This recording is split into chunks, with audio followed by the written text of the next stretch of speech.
Je reprends la suite par rapport au voyage, au référentiel et au fait de bouger ou pas. D'abord, vous avez des gens qui ont une curiosité intellectuelle et aujourd'hui, on a beaucoup de possibilités sans voyager, d'avoir une ouverture sur le monde et ça, c'est formidable, avec qui je vais pouvoir partager les choses. Et en fait, mon message s'adressait aux personnes qui vont envier ou comparer. D'abord, comparaison n'est pas raison.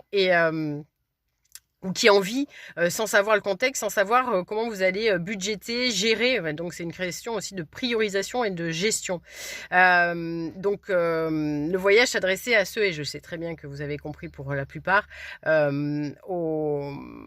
cet esprit de voyage, de partage, de découverte d'une culture sans imposer la nôtre en pensant qu'on est les meilleurs, ou pire en partant dans des destinations où on va, alors soit pour, c'est la mode, alors il faut absolument y aller, soit effectivement aller dans des pays où le pouvoir d'achat de la personne va être accru et ils vont soi-disant se comporter comme des riches, ce qu'ils croient riches en fait, ou des comportements de riches alors qu'en fait c'est des comportements cons tout court, ainsi que ceux qui vont voir d'autres pays pour asseoir leur soi-disant supériorité bien Frenchy.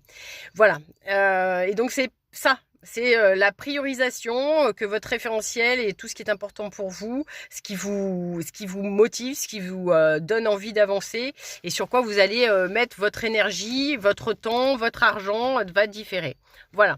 Et c'était une réponse à tous les envieux qui n'ont pas compris pour certaines fois que j'étais dans le partage et pas dans le matu-vu et qui ont parfois même des réactions et des comportements extrêmement violents psychologiquement et voire même corporellement par rapport au partage que l'on peut faire d'expérience et que vous avez pas, je vais pas diminuer ma vie et mon expérience ni qui je suis ni mon référentiel parce que je vais en avoir un qui est différent de l'autre et parce que quelqu'un a pris d'autres priorités et a fait d'autres choix dans sa vie.